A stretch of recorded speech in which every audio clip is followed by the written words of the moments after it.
Hello, hello, hello, everyone, and welcome to the Stardom Dream Queendom 2025 review here on the YouTube channel. I am your host, as always, Scott E. And today we are talking about the second biggest show on Stardom's calendar, hailing from Ryogoku Sumo Hall, and it ended up being the second biggest attendance number in the history of the company. 6,583 at the show. Did the show, however, live up to expectations, live up to the hopes that I think many had heading in? Well, that's going to be the discussion today. Thank you, everyone, for joining me. Happy holidays once again. Happy New Year to all. We are back with another video here today. We have so much videos coming up in terms of just content on content on content. This is kind of day one of what will really be a week plus stretch of content. So hopefully you are all ready for it, and hopefully you all enjoy it along the way. So Stardom Dream Queendom 2025 has now come and gone. Once the signature show of Stardom's calendar, of course, that has been overtaken by All Star Grand Queendom, but still, it is the big year end show that we build to. And I think there was a lot of questions heading into the show about the booking and the direction and so on and so forth. And I think we got a lot of answers. Um, I think we got a lot of answers for better or worse. And that will be kind of our discussion points here today, as well as just reviewing the matches on a show that I ultimately walked away saying, yeah, that was pretty good. I don't think it's their show of the year. It doesn't come close to like an all-star Grand Queendom in my book. But I still think it's a very successful show, and it achieved pretty much everything I think they hoped it would do, which will be, again, a big part of our discussion here today. I want to shout out to Walker Stewart for a great call. If you listen to the English side of things, I thought he did a great job running solo. Um, so shouts out to him. Always good to have the English commentary option, I think, especially for new fans that have come in over the past year or two. I know that is a big, big part. And I think Walker puts in the work to make sure you are all up to date on everything you need to know regarding Stardom on these shows. Before we get to the actual review, however, a few programming notes. First off, maybe people are looking for this to be a live review. The plan is live shows will come once we hit 1,000 subscribers. So if you want some live shows, um, we'll get them. We're going to get to them in 2026. We're just working our way to 1,000 subscribers. Live shows also, you need guests and all that. Life just isn't allowing that at the moment. So instead, I bring you the VOD edition here, much like I will for First Dream, much like I will for the Saya Kamitani Shuri match, all these different things over the next week.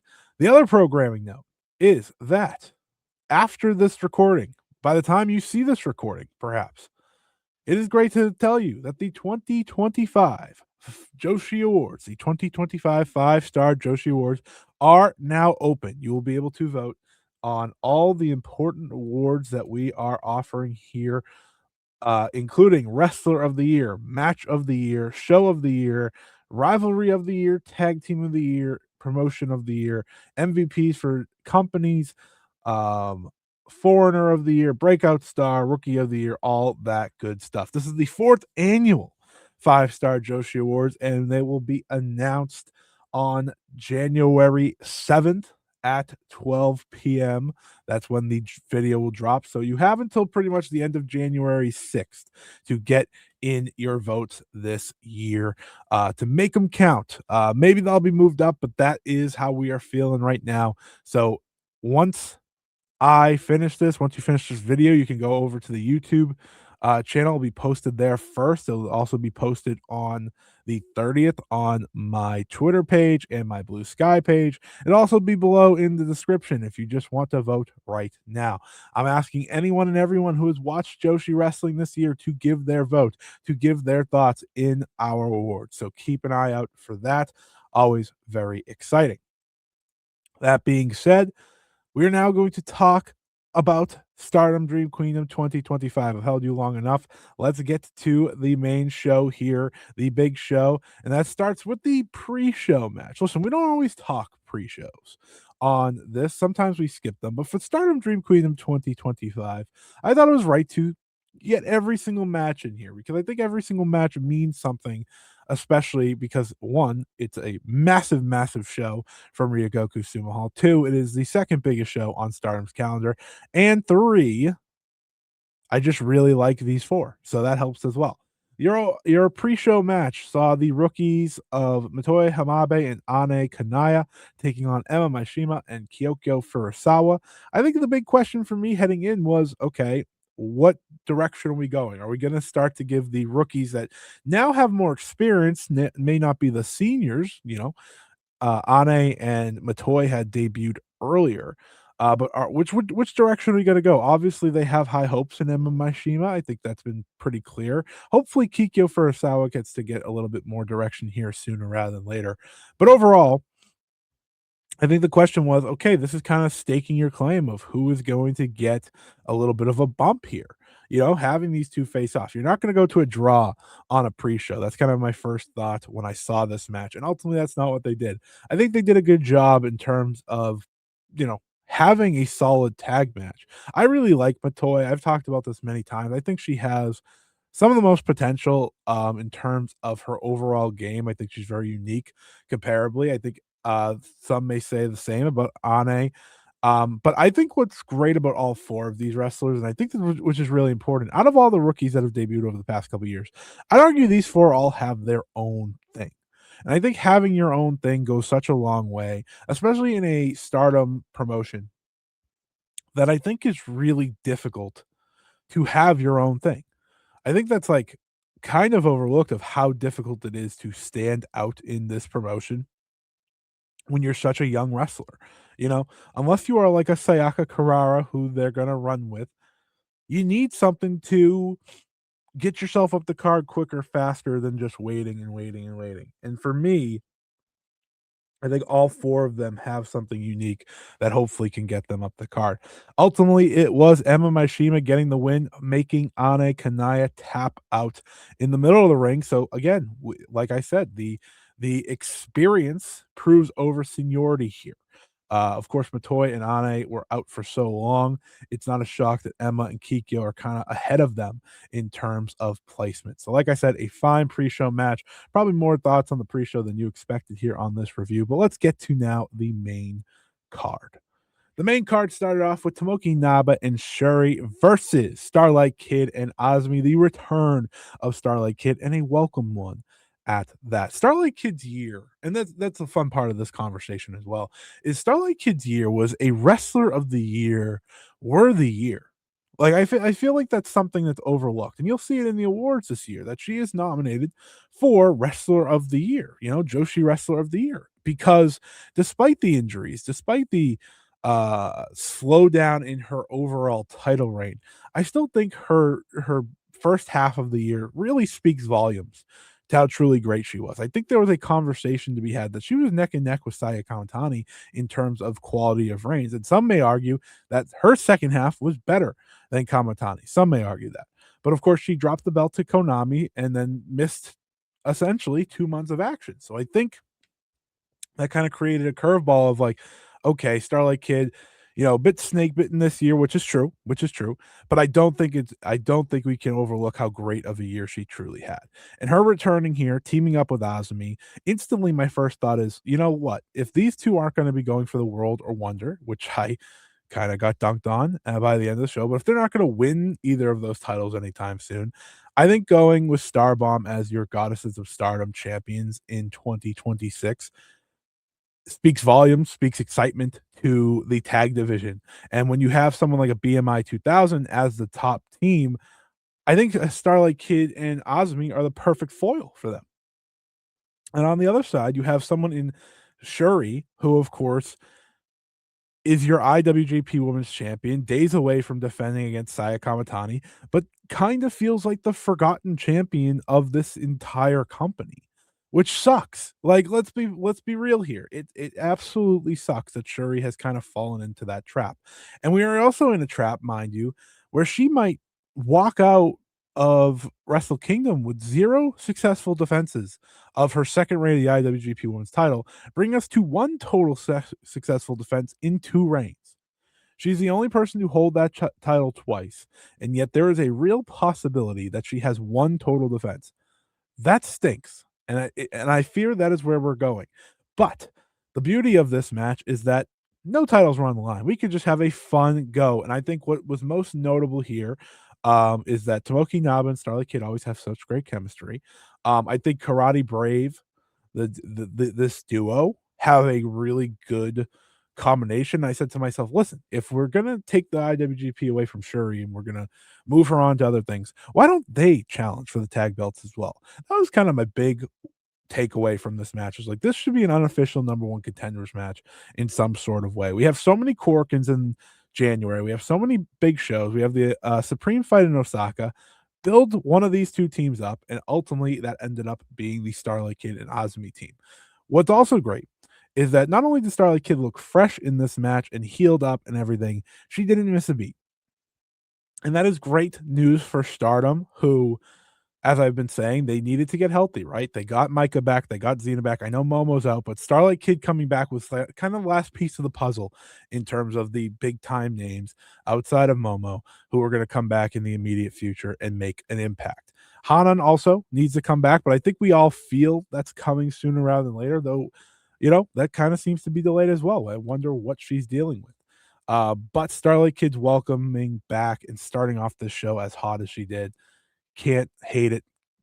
Love it, actually. And like I said, I think Starbomb has a big time potential to really lead the tag division if they're not going to be at the top of this card, which honestly, after spending so much of 2025 saying who is going to be at the top of this card with Saya Kamitani, it feels like all of a sudden we're kind of stacked with possibilities.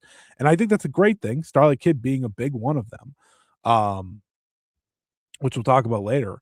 But it's just a great thing. But I also think when you have someone like an Azumi, especially, who's done a bit of nothing outside of, for I think people forget this, making it to the 5-star Grand Prix final and also being the New Japan Strong Women's Champion, I still feel like her year was kind of a forgotten year in many ways.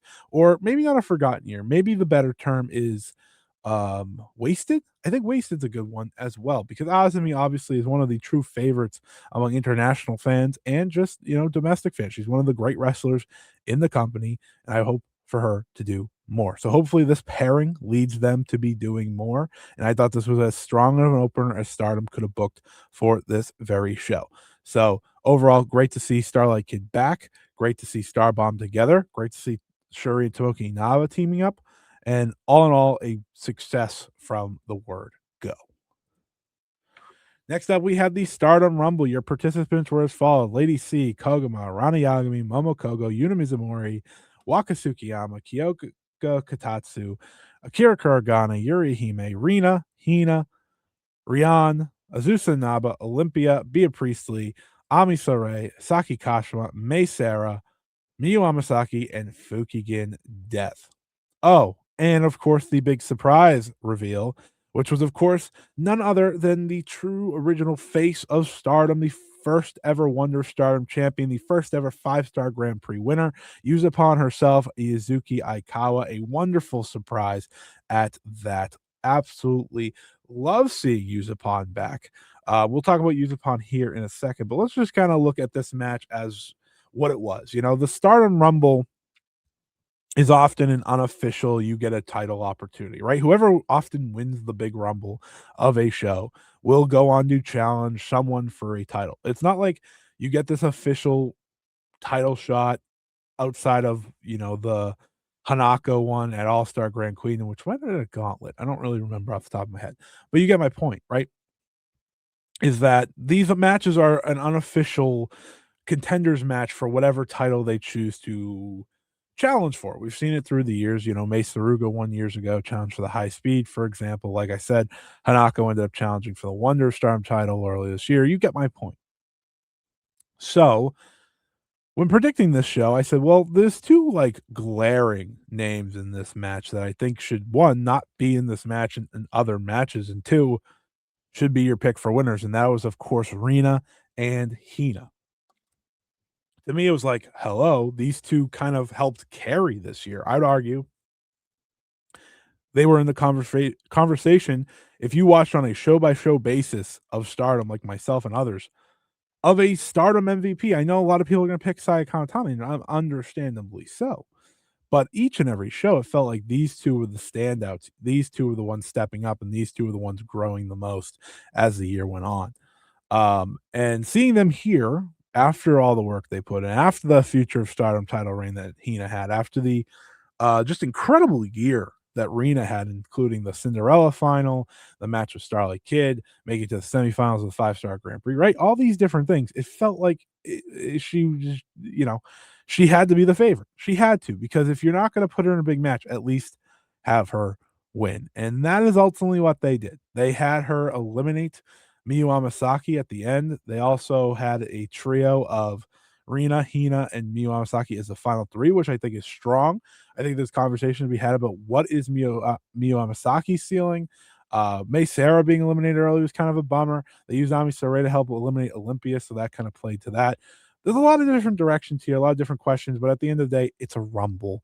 What ultimately matters is the final 3, and I think the final 3 was a good sign of things to come for all 3 young talents here. Also, a big connection there, right? Because the Future of Stardom Championship, of course, went from Rina to Amasaki to Hina, so I think that was kind of a cool little bit there as well. But let's talk about Yuzuki Aikawa, shall we? And obviously, Rena FC shouts out. We got the big win. Everyone's happy. I know I was. I was celebrating. I was like, 2026, that's the year. That is the year we win gold. She even cut a promo like, listen, everyone's saying you're too young, you're the future, blah, blah, blah. No, the 2026, I'm taking it. And that's all I want to hear. Because for me, and I'm going to tell you at the end of the show, what is most interesting to me in Stardom heading into 2026, Rena is obviously at the top of the list. That's my favorite wrestler in Stardom these days. Been saying that for months and months and months now. And she just continues to shine, continues to showcase why she's not only the future, but the present finally. But like I said, let's talk about Yuzuki Aikawa. Amazing to see her show up, obviously. Amazing to see a Stardom original like that show up and be part of what is going to be the 15th anniversary in 2026. I've talked about the 15th anniversary so much of Mayu Iwatani and Sareee, of course, but with Mayu Iwatani comes the 15th anniversary of Stardom, and it's a big deal. It's a very big deal, and we're gonna get our first Use Upon singles match in forever. She's gonna wrestle on the Korakuen anniversary show on the 21st of January in a singles match. Her first singles match since her retirement match in 2013 against Yoshiko, and she's gonna go one-on-one with Yuri Hime, which is a big time spot for Yuri Hime. It's also a good draw for that show, having a limited comeback match by Use Upon. I'll take it. I'll take it. It's a win. It's a victory to see Use Upon in any form. If you haven't ever gone back and watched Shizuki Aikawa wrestle, boy, oh boy, would you be in for a treat. I almost kind of want to dive into, her career a little bit here on the channel before that match, if I have the chance to, because Yuzuki Aikawa was a star. Like, without her, Stardom doesn't get off the ground like it did. She helped pave the way that led to, the EOs of the world. It was used upon in the Nai as like the top stars at the very beginning, leading the way and opening the doors for the EOs, the Mayus, the Kairis, and it's become what it is today. So just great to see her here. Always great. She looks like she doesn't miss a beat, which is always super impressive. The same could be said when she returned a few years ago for the other Rumble. That was the All-Star Dream Cinderella Rumble, if I'm not mistaken, I believe. So I think that was the one she had returned for, but just great to see her. And it's awesome we're getting a singles match at the anniversary Corkin. So I cannot wait for that one. But that's it for the Stardom Rumble. Next up, we had a faction warfare match. Well, I guess it wasn't. I guess faction warfare is actually a stipulation. We had a faction versus faction match. It was EXV, Micah, Megan Bain, Hanako, and Xena taking on Suzuki, Bozilla, Itsuki Aoki, and Arina Yamashita of Mi Vida Loca.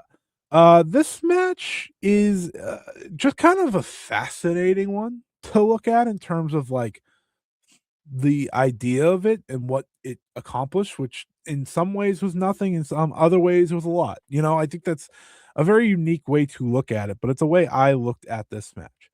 Um, for me, I think my biggest takeaway was we could have done so much more with Micah on this show, right? Micah's kind of being built as, I think, the one to take down Saya Kamitani. At least that's the direction it feels like right now. Things can change, obviously.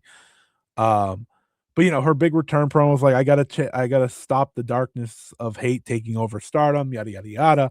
And obviously, that goes with taking the top belt. And watching this show, watching this match, and how it ended, I said to myself, "That's what we did with Micah. That's what we did with Suzuki." You know, these two are just 2 years removed from main eventing this show for the World of Stardom Championship.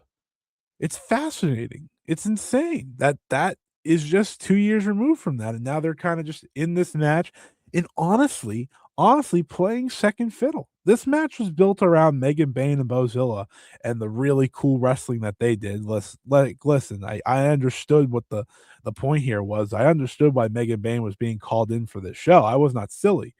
Um, but they did take a back seat, and while they got the closing stretch, ultimately it all leads to a poorly done double count, and I say poorly done because I think the match really got to an awesome level, and then we get kinda just rolled out of the ring and kept throwing each other on the ground, and the bell rang, and I was like, "Oh, okay, sure." You don't really ever enjoy a double count out, especially on a big show like this, but there are, I think, directions here of, and possibilities here of what we're trying to accomplish.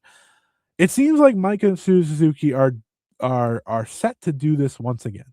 They are set to face off against each other and perhaps create the next contender for Saya Kamitani following her challenger later in the night. That's kind of what I got from it. And again, like I said, Stardom has 4 Corkins in the month of January.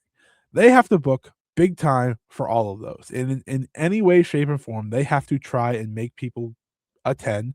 And you know, you may see the attendance on this show and be like, well, it's not going to be that much of a problem. 4 Corkins is still 4 Corkins, folks. Like you still need to put in an effort. And I think that's what this match was for. I think Micah versus Suzuki happening on one of those Cork and Hall shows feels like the main event of one. And listen, I am never going to say no to that. I love their chemistry. They were fantastic in the few minutes that they faced off. Um, I do think the match just kind of fell apart though, because like I said, we were going to a double countout. I do want to give credit to Megan Bayne and Bozilla. I thought they were awesome in their bit in the match. You know, Megan Bayne doing a belly to belly to Bozilla was sick. And I just asked this, and I'll ask this again and again. AW, can you let you know Japan keep Megan Bayne because she's phenomenal. She's just phenomenal. And I think every time she comes over, I just say to myself, man, she would be world champion. You know, like without hesitation, I think if she got to stay in Japan full time, she is an incredible pro wrestler. And it's good to see her getting back over here from time to time. I kind of like the leniency that comes with the Megan Bayne of it all. Of oh yeah, you can head back and you know kind of just pair up with the XV at any time.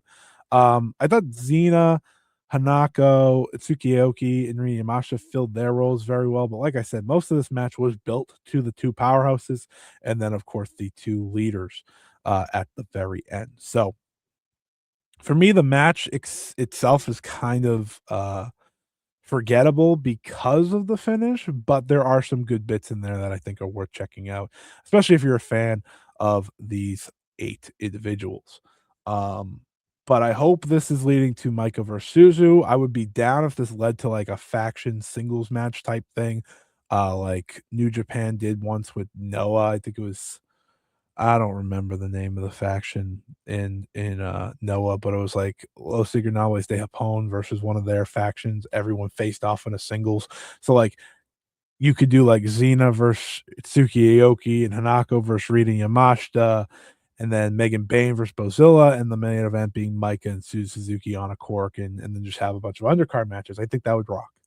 I think that absolutely rock, but whatever it may be, I think we're definitely on our way to Micah versus Suzuki, and that being Micah's first big singles match back, I'm all for because those 2 just have fantastic chemistry.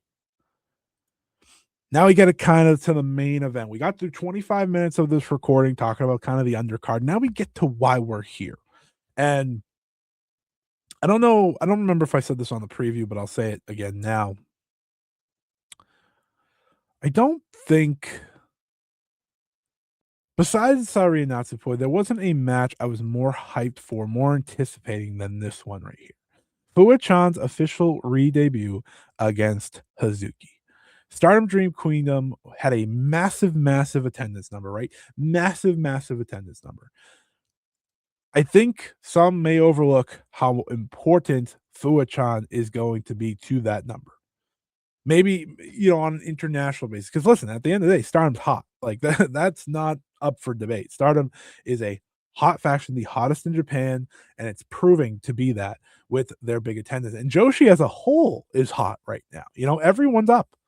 Everyone's up. And it's an awesome thing to see. And we should truly celebrate it. But Stardom is up, and so much of the and I don't really do the whole attendance thing because at the end of the day, I'm just happy when Joshi succeeds, right? That's all I'm happy about is I want Joshi to succeed. And anyone that, doesn't, that's a bummer. But I want Joshi to succeed. And a big part of the interest for me in this show was Fuwa-chan, right? We know the controversy. People know the controversy that comes with that. And so much of this match and so much of this build to this match was Fuwa-chan restarting her life. That's why it's called a re-debut. It wasn't a debut or whatever. She's had the 2 matches before, but this was a re-debut of Fuwa-chan the person, Fuwa-chan the wrestler, all these different things.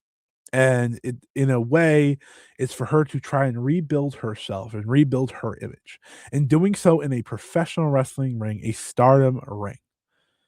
When she first wrestled years ago, I believe it was 2022, where she had her debut, and then she wrestled at All-Star Grand Queendom 2023. That was her final match.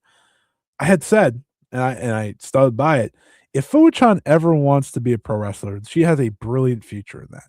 But she was such a big celebrity, such a big success, that's like, well, that probably won't happen. And then things happen, things change, and here we are. Here we are. And I was very excited for this match. And it helps that, hey, she's wrestling Hazuki, one of the absolute best wrestlers on the planet Earth. Something that I think can be forgotten. And I think we've seen Hazuki in many ways re-inspired in Stardom. I think people wouldn't have been shocked if, Hazuki was gone next year and just a freelancer, right? Because of how much she's kind of been disconnected from the Stardom ring outside of the CML Japan title win that she had this year, right? I don't think that's far off.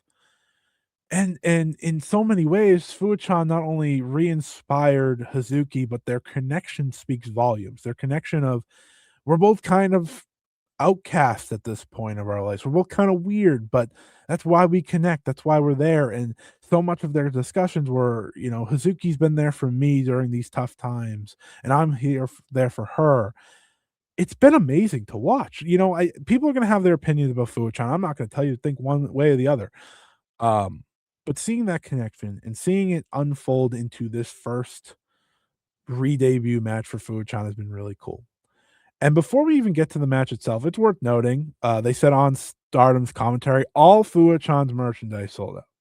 Okay? So people are in. And I think you could feel in this match the suspense of how are we gonna feel about Fuwa-chan? And I think that was a big, big part of the match. A big selling point of the match was, are the fans gonna be behind her? And I think you could feel that, you know, boiling slash trying to figure out how we do feel throughout the match. And by the end, it was undeniable. Fuwa-chan came out like a star. She has these wings, as you can see. She has this look. She has this charisma to her that jumps off the page. And everything about her is incredibly likable, by the way, which again is why, the controversy, whatever, is so difficult to hold. And again, I understand how people feel. But for me, going into the show, I said to myself, if Fuwa-chan hits a home run, this is someone who's not only going to be a serious name in Stardom, this is gonna be someone that could be like the foil to Saya Kamitani that I and many others have been asking for. I did videos on like who is gonna be stepping up as the big baby face in this company. And while Micah came back and Starlight Kid's back, and Sareee-Natsupoi trying to be that, Natsupoi's trying to be that, I watched this match and I was like, "It's Fuwa-chan." That is the performance she had. The performance was a "I am here" type performance. Hazuki gave her everything and more. This match was just simply awesome. It was an awesome, put together, fantastic match. And the one of the first thing I thought about this when it ended, I was like, man, she is going to absolutely win that Tokyo Sports Newcomer Award next year. They gave it to Kaisei Takechi, who wrestled like 4 times or whatever in probably a little more, but they gave it to him. Yeah, they're definitely giving it to Fuwa-chan next year. Um, and she's 32 years old, so she's not necessarily young, but she's still in that like that's when like Tam's peak especially started and things like that. And I think since Tam, we've been trying to find that person that crowd's gonna super connect to against someone like a Saya Kamitani. Well, as we watched this match unfold, that's exactly what happened. They were connecting. They were finding, they were believing in Fuwa-chan and her vision of professional wrestling. And so much of this match, and so much of the beauty of this match is Suzuki being freaking awesome. Just I don't know if there's a better person to make someone look great right now in terms of the Stardom ring than Hazuki. It's a beautiful thing, right? Hazuki is such a amazing professional wrestler. I talked about it last year. I'll talk about it again. I'll talk about it every time we talk about Hazuki. She deserves all the praise, all the flowers she gets every time she has a big performance. This is one of Hazuki's great performances because it wasn't about her. And she made it about Fuwa-chan. She was happy to play the foil. She was happy to play the heel in some ways, and in time, make sure that crowd was behind Fuwa-chan just as much as they were behind her. She wasn't necessarily a heel, but she was willing to play that veteran that was going to beat the hell out of Fuwa-chan and see what she was made of. Fuwa-chan showed feats of strength in this match. She showed fight in this match. She showed spirit in this match. Um, I'm gonna leave Stardom Dream Queendom calling 2025 calling it the Fuwa-chan show. Like this show was about her. It is the biggest takeaway I have from the show is my God, what a performance. She hit a big dive to the outside, she hit a superplex. She had so much offense, so much hope, so much just impressive moments. And I don't see Stardom hesitating to push her. I think her paired with FWC is the way to go. I don't wanna keep them apart. I think the connection is real there. The love is real between those 2. The promo they cut between each other. Fuwa-chan just thanking Hazuki for such a match, such a way to debut in the professional wrestling ring. Re-debut, I should say. It was beautiful. It was really just everything you could have asked for out of this match, and then some. Fuwa-chan even hit a Shining Wizard, which popped me big.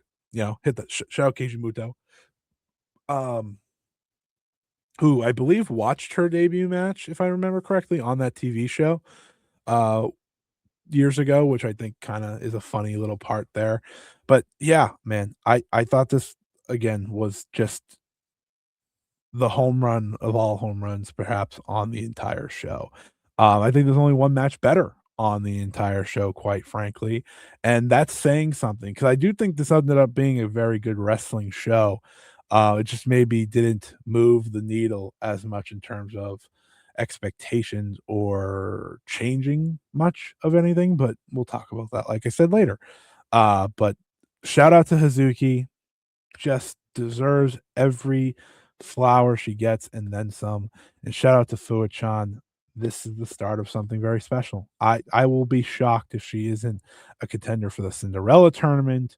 Wonder Stardom Challenger or a World of Stardom Challenger in 2026. I have a prediction, big time prediction for her when we do the Joshi predictions uh in I wouldn't say mid-January, but a little bit after. That'll be kind of like our last video to wrap up the next 2 weeks. So look forward to that. But go check this match out if you haven't already. Fuwa-chan is a star. And she's gonna be someone Stardom gets super behind. And I it's hard to blame them. We then had my most anticipated match, and I know many others' most anticipated match. I think the match everyone expected to be, well, the best match. And that, of course, was Natsupoi versus Sareee, a match built on so many different layers of friendship, but also mutual respectful hatred in a way. Respectful hatred in a way that did them both so much good. And I had said in the preview that I thought Natsupoi was going to get the win. The way the story was built, the way things were built, I thought Natsupoi would get the win. Perhaps one more failure before overcoming could be her story. Because what this match ultimately was an absolute slugfest. Just awesome. Just fantastic match. Like fundamentally, the probably the best professional wrestling match on the show. Could be people's favorite match of the entire year. It wouldn't shock me even. I don't think I'll even I probably won't be in the match of the year listing. I think we're gonna do 15 options. I think it'll just miss out, but it's excellent. It's an excellent match. It's another showcase of Sareee being, I think, the best in-ring worker in 2025. You can go as far as calling her the MVP, the wrestler of the year. I think she's comfortably in that discussion as well. And then you have someone in Natsupoi who I think's been waiting for this moment, waiting for a match like this.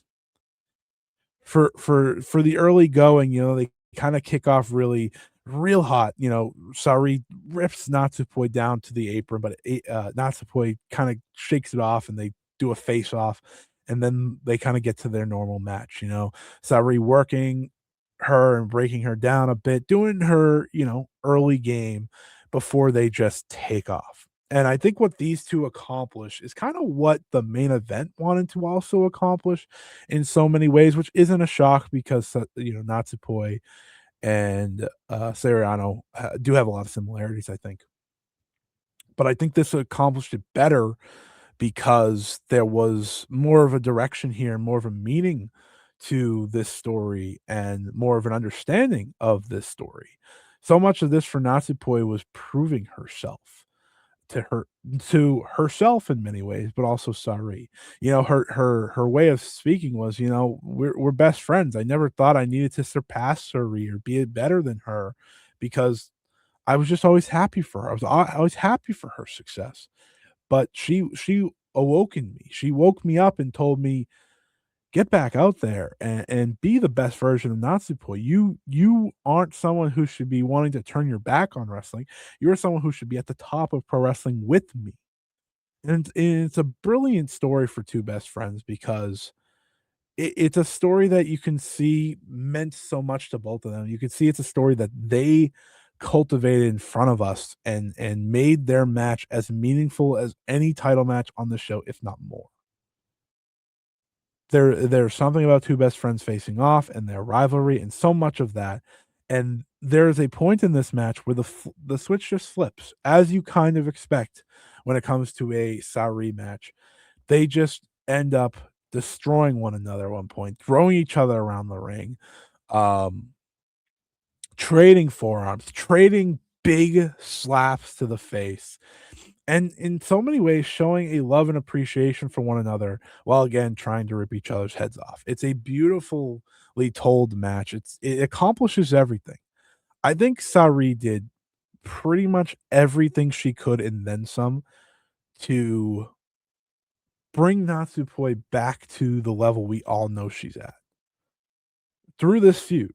You know, so much of this year, so much of the failures of Cosmic Angels this year come on the back of a Natsupoi, come on the back of Serrano, and the inability to kind of have that big success. So, how do you how do you make up for that? You have a spirited match against your best friend that absolutely steals the show. You know, like, the show, if it's not the Fuwa-chan show, it is the fact that Sareee and Natsupoi did the damn thing, you know? And there was no match better built on this show, and you felt it from start to finish. I think the big shock, Natsupoi's taking all the Uranagis and just eating it, but showing so hard, getting that last um maestral to get a near fall, just all these different things, getting so many near falls on Sareee, but Sareee saying enough is enough and putting her down once and for all, hitting the big arm trap Uranagi and pinning Natsupoi in the middle of the ring. It was a shock. It was a shock because I really thought this was going to be Natsupoi's win. But there's potential here for more.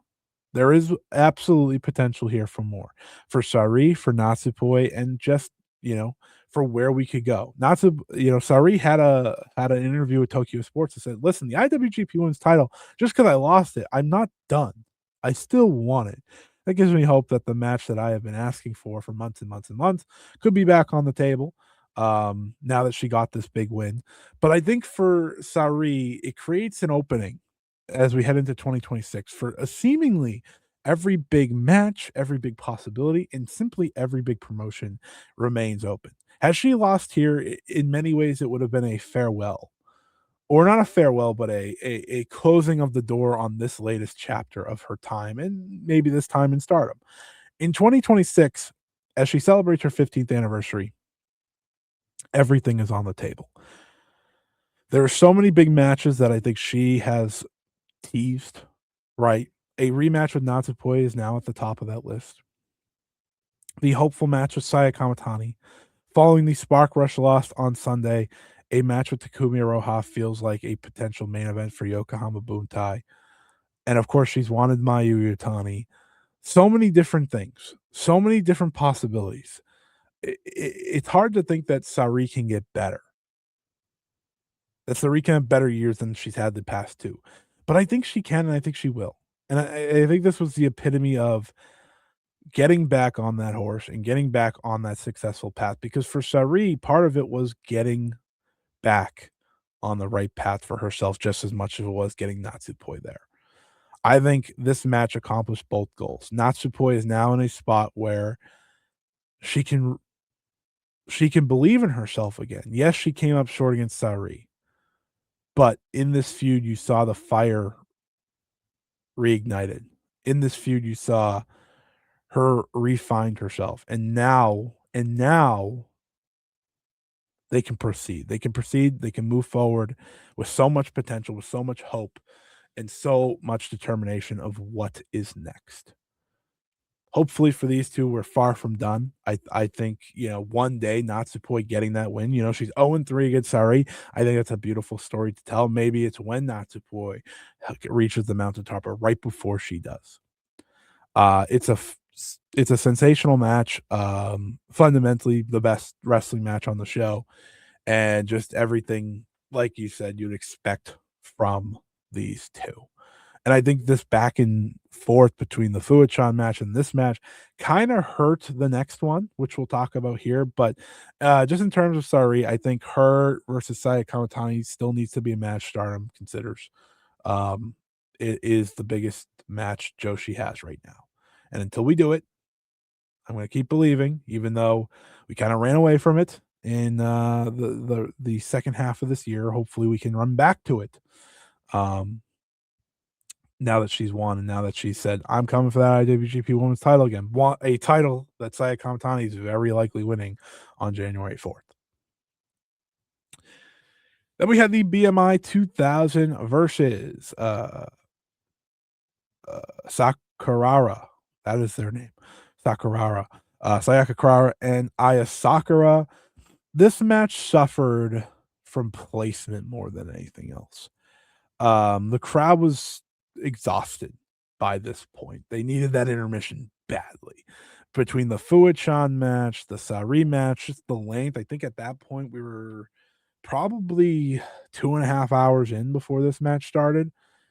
Um, it's a long time. It's a long time. The people were probably sitting earlier than that. It was hard to, I think, embrace this match and fully invest in this match. One, because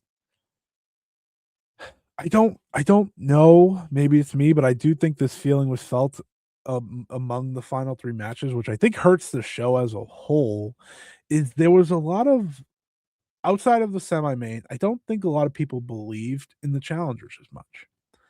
There was a rare occasions in this match that Sakurara ever felt like they were gonna win.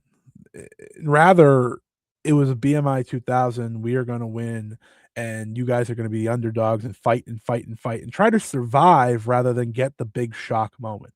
That is kind of the angle, that's kind of the story they gave Aya Sakura in the closing stretch, in the closing minutes of surviving and just trying to get out. She made it out of the refrigerator bomb, kicks out for the big kick out that got the crowd really back into it. And I think that's again a credit to them also of getting the crowd into it by the end. Um, but my biggest critique for the match isn't anything to blame them for. They were just kind of in the dead spot, on the card. We're a match away from intermission. They're tired from the last two being so great, and maybe the action just not living up to maybe the level that even their final did. I think their final for the Goddesses of Stardom Tag League was better than this match. Um, and I really like all these talents. I think BMI 2000 have been really strong champions. I think Sayaka Crower and Aya Sakura are an awesome duo. But I just think for me, there was never a moment of, oh, I believe they're gonna win. Because I didn't. I didn't. I didn't think they were gonna beat BMI 2000 twice in a row. And I think again, that is such a big part of this show that hurts the show. When you can't believe in the baby faces, when you can only see the hate winning, it hurts it. No way, shape, no doubt about it. When you watch this show, and I think I'm not alone here. Everyone expected exactly what happened to happen, and that can be a good thing. I think predictable is a good thing from time to time, but it also can hurt a show and can hurt your baby faces, especially when it's all heels winning. For BMI 2000, this is another successful defense. I think they have plenty of challengers lined up. Like I said, Star Bomb makes a lot of sense. Karate Brave would be cool.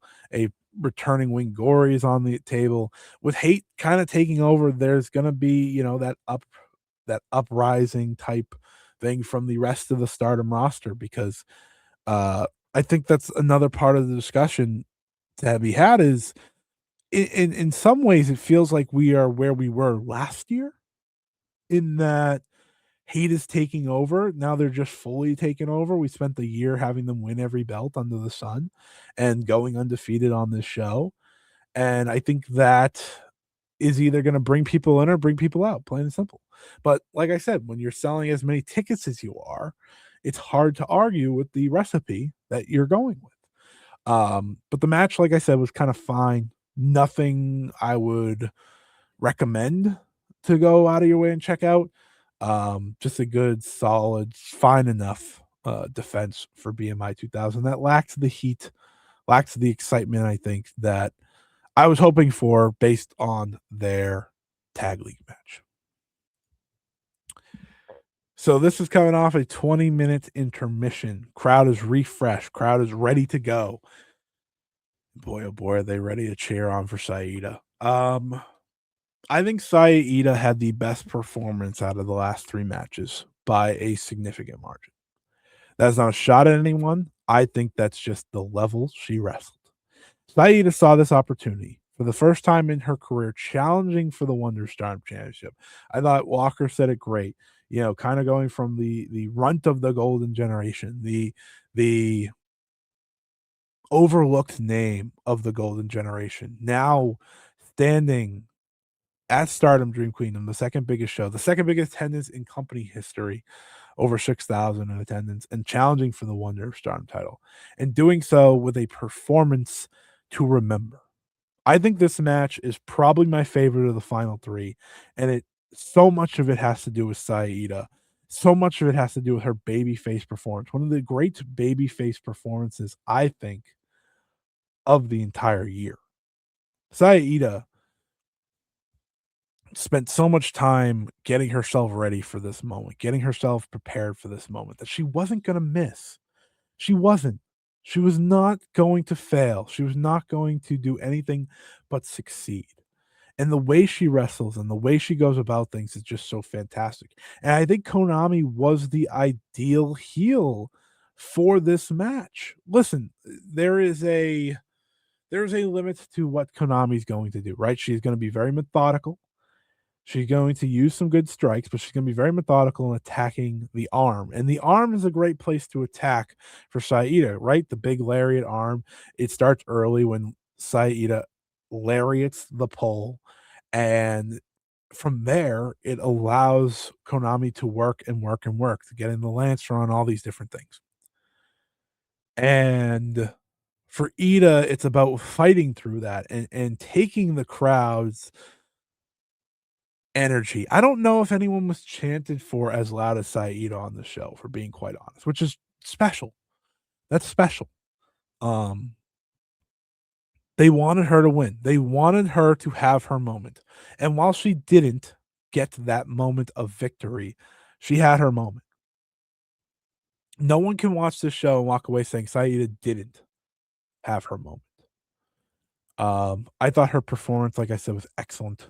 One of the best, arguably, you could argue the best on the entire show.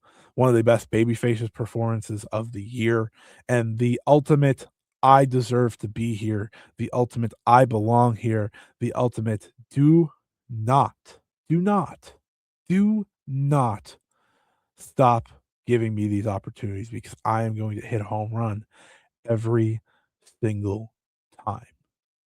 It's a fantastic, fantastic performance from Saida. It's a very strong heel performance out of Konami, and it ultimately ends up the only big, complaint from the match is kinda the, depressing finish. You know, it kinda drained, I think, the crowd of, "Oh, she's out. Oh, she's submitted." That was a bummer. That was a bummer, you know, when Konami has her all wrapped up, you didn't get that. I feel like that final push. There was the sleeper hold, but I felt like there was one more final push out of a submission that Saida coulda had to hit one more big lariat and really bring this match from good to great. But even so, even with that, it's a really strong match. It's a really strong title match, and even more so, it is yet another star-making performance for Saida, who I desperately hope can have her moment. I desperately hope she can have her moment someday because I think that Wonder Belt can be, should be hers eventually. I think there is just hope that Stardom saw this performance, Stardom heard the crowd, and they go with her. When you have the crowd in the palm of your hand like that, you don't wanna waste it. You know, the way they're chanting for Ida before the match, I was like, Call the pivot now. Call the pivot now. Don't even hesitate. I don't care if it's, 0 defenses. Call the pivot now." They didn't do that. Konami will continue to reign, as will hate, but, just applause for Saya Ida and what she brought to the table on this show. But we know who Konami's next challenger is. The challenger, the one that I hoped that would be on this show and should be crowned as the champion by beating Starlight Kid at the very beginning of the year. It didn't happen that way. But Rena, one third of the Artist of Stardom champions, along with Konami, stepped into the ring after winning the Stardom Rumble and said, "I want to face you. I want more belts. I want more success. Konami, I am coming for your Wonder of Stardom championship. Rena FC, rise up. We are up." God, I want Rena to win so bad. I want Rena to win this title so bad. It's not even a thing at Konami. It's just like so much of me, so much of others, I think, expected Hanan to step up here, right? Hanan was on commentary, so she was in the building. Uh, but we're gonna push that off. Instead, her sister, her younger sister in Rena, fellow Hate member, is going to step in to the match and challenge. I'm pumped. I'm fascinated to see how it goes, but I'm pumped. Rena had the one of the best years anyone had in 2025, let alone in Joshi. She had a phenomenal breakout year after having a breakout year last year. Like to break out again is insane. but it's what she did. And I sit here and I await the idea of this match, what this match will look like, probably in a Cork and Hall setting, maybe in Supreme Fight in Osaka, and I just hope that it's, again, another home run. I'm rooting for Rena all the way, as you'd expect, but I loved seeing her challenge here. So while she didn't have the big match on the show, she does have a big moment of saying, "2026 will be my year. I won the Stardom Rumble, and now I'm challenging for the Wonder for the second time in my career." And it's gonna be very emotional. It's gonna be very emotional seeing these 2 face off for that belt. It's gonna be another emotional match. I very much look forward to it when it comes. Then, your main event of the evening. Your main event of the evening was, of course, Saya Kamitani defending the World of Stardom Championship against Sareee-Natsupoi. A lot to a lot to decipher heading into this match. A lot to kind of just sit and think about heading into this match. What makes the most sense? What in a way works best for this match? The story, so much of it tied to Tam Nakano, so much of it, right? And her absence and what Cosmic Angels had to try to do without her, and arguably the failures of what Cosmic Angels were able to do without her. So much of that, so much of her, so much of the story, right? Sareee in many ways had a mediocre year. You know, she makes it to the semifinals with a 5-star. That's kind of her main accolade. She's the second person to challenge Saya Kamitani on that night at Crimson Nightmare after Shuri does at or for Wrestle Kingdom. So many factors I think are working against Sareee heading into this match. And I said on the preview that I think Sareee just needs to have a sensational performance to make it all work. And the match, you know, you have the aura and the feeling of them. That, you know, these 2 are main eventers. They're undoubtable main eventers. Sarah walks out stoic as always, but also you can kind of see the pressure. You can kind of feel that pressure that she's feeling. And then there's Saya Kamitani. I've been here before. I've done this before, right? And in so many ways, I think that is a great thing for Saya Kamitani, but also part of what may hurt her these days is that this match didn't break the formula necessarily. In so many ways, it didn't even have a formula, which I think was a good thing, but also a confusing thing. It's a weird match. Like, I'm gonna be honest, it's a weird match because so much of the so much of the I think I don't wanna say dislike for this show because I think a lot of people enjoyed the show, but a lot of the disappointment in this show comes with the final 3 matches and nothing happening. You know, in the end, nothing happens. There's no big surprise. There's no big title change. It's just same old, same old. And this match needed to be so much more than that. And where this match is hurt the most, I think, is that the crowd, in my opinion, never bought into Sareee winning this match. And so much of what you can accomplish in a title match where the winner is predictable is you can accomplish that by making people believe. Having a performance so undeniable that people want to not only see you win, but believe you can win. And at this point in Saya Kamitani's reign, 365 days in, that could and should be every defense. But from the word go on this feud, it never felt that way. It never felt like Sareee was going to win this championship to me. Maybe some feel otherwise, but I never felt she was going to win this title. And I think that just hurt the match. I think it did. I think that hurt the match in a massive way because when she gets the pottering, that's the one time they really, oh, okay, like that was a good near fall. Um, but she hits all these different moves, including like a peach sunrise for a good near fall. She hits the tauntaun doll for a good near fall. It's just no, and even when Saya, you know, hits the Star Crusher and hits it again, I don't even think the crowd was, like, shocked by the kick out. It was just like, "Okay, yeah, good job." Because when Saya Kamitani hits the spinning Star Crusher, it's over, right? Um,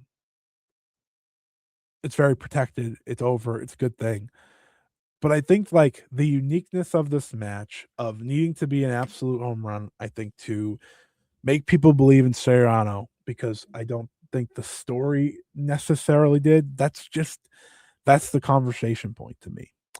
And I will also say, like, the first half of this match doing the chain thing and not really fully embracing the chain thing, right?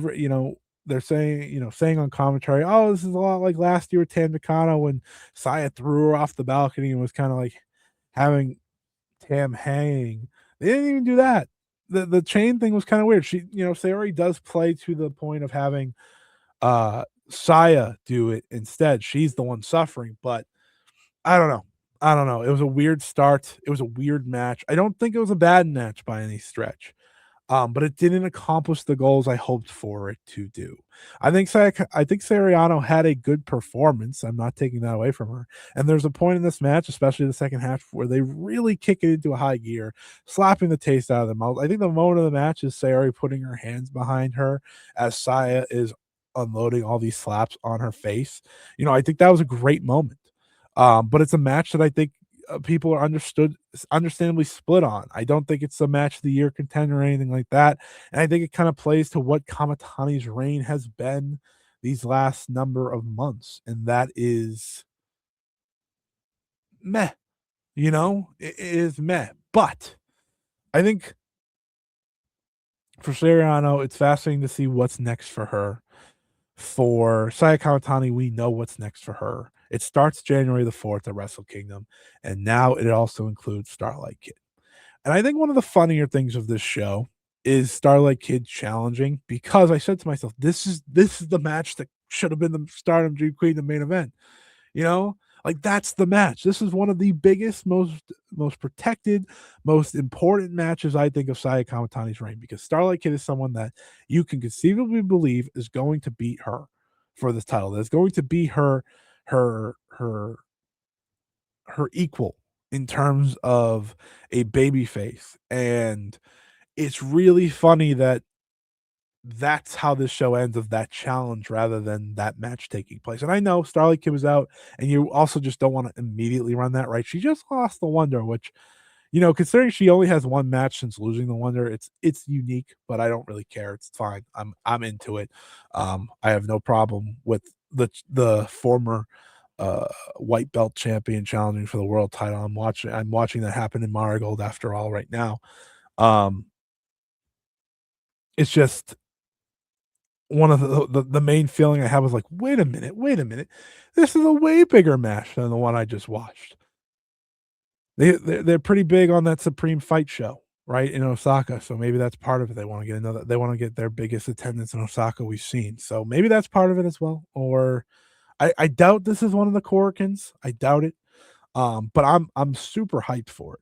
I'm super hyped for it. This is a match that Saya's reign needs to kick off 2025, and I think Starlight Kid and her have such awesome chemistry. I love their match from 2024 in the 5-star Grand Prix playoffs. So I'm pretty hyped for it. I'm pretty hyped for it. But as I was saying, this show ends H.A.T.E on top of the world, 4-0 on the night.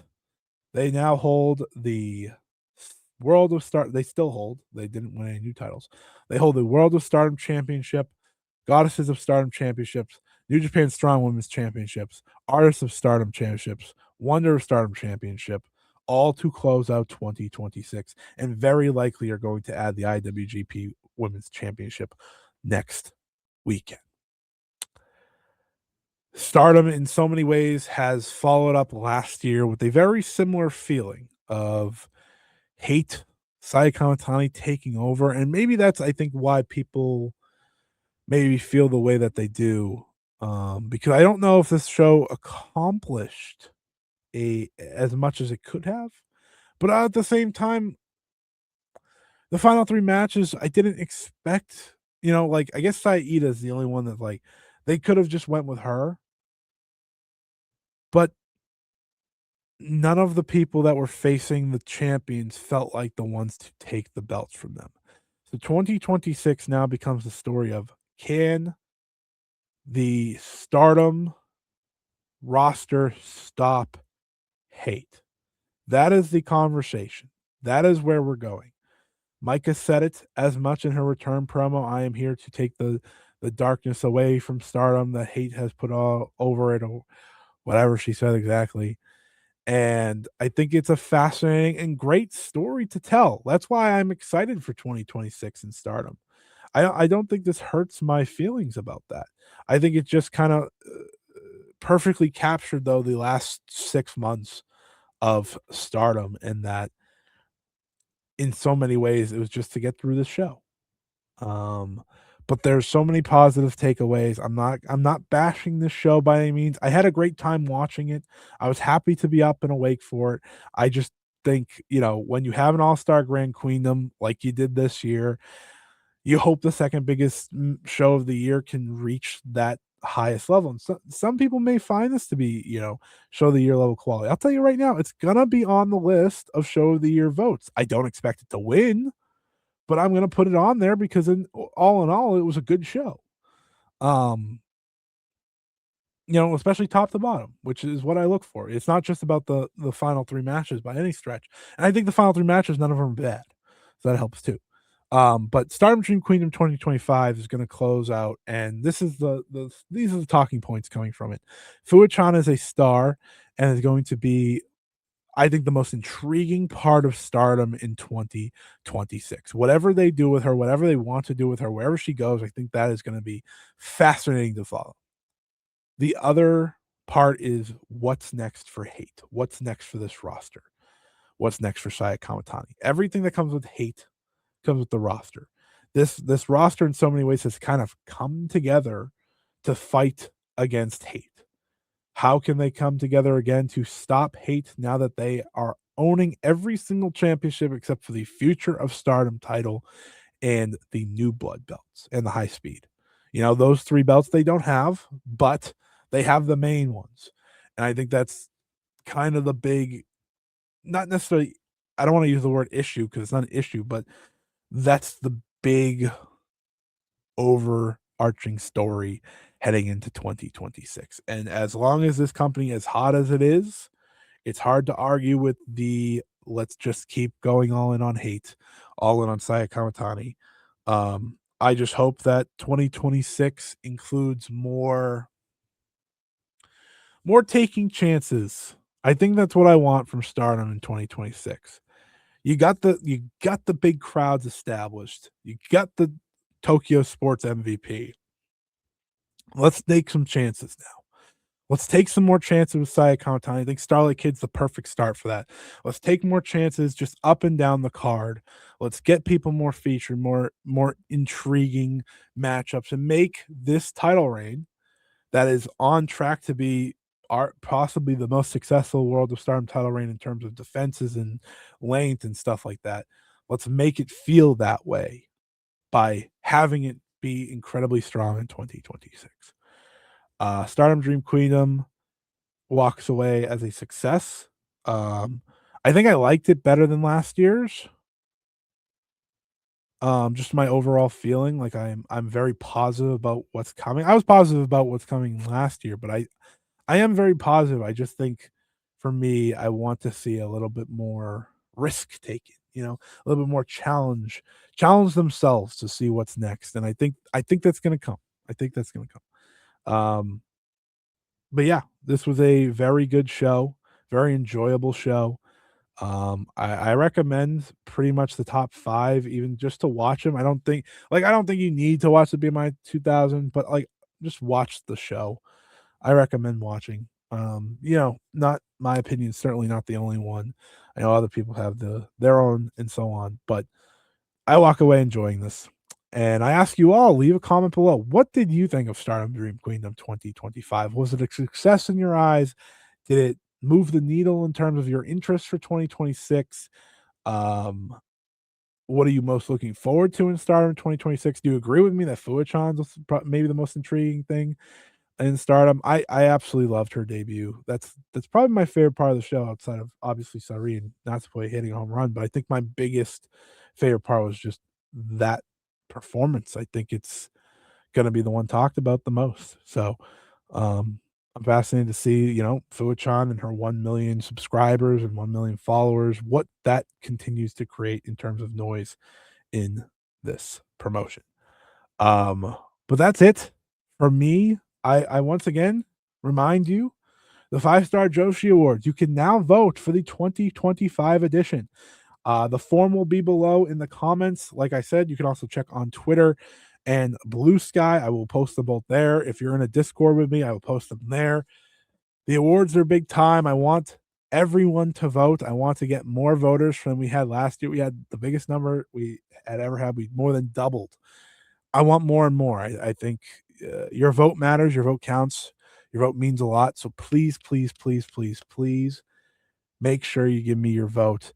Just click on the link, enter your votes, and vote for who you think should win each award for the 4th annual 5-star Joshi Awards. That's it for me. We'll be back plenty this week. We'll have the first Dream preview from Marigold. We're going to have a Rookie of the Year tournament like mini review, just looking at those 3 matches on New Year's Eve. We'll also have a Suriyama Yoka anniversary. We're going to have a look at the other big shows from Wrestle Kingdom's week, which includes TJPW, Sareee versus Mirai, the Marvel show. Let's see what else. And pretty much anything else that kind of jumps off the page in terms of big matches and such. We're gonna take all care of that. So if you're interested in some thoughts outside of the Marigold and Stardom worlds from me, you will be getting those. I'm gonna try and involve that more. We'll also be doing the award show just over a week from now. And of course, first Dream review that will be up on the 3rd. Saya Kamitani versus Shuri review will be up on the 4th, and so much. Hopefully, that's everything. But thank you, everyone, for joining me. Thank you, everyone, for taking part in another successful year, another really cool year in terms of my change up in content. And hopefully you enjoyed this review and you enjoy everything we're bringing to the table. I'd love to hear your thoughts. So like I said, leave a comment below. Make sure you press subscribe. Recommend this to your friends if they're getting into Joshi. Maybe the show got them into it. And I thank you all so much for your time. So until next time, enjoy all the other wrestling that's coming up over the next week or so. And we'll be back on New Year's Eve and so on and so forth. So long, everyone.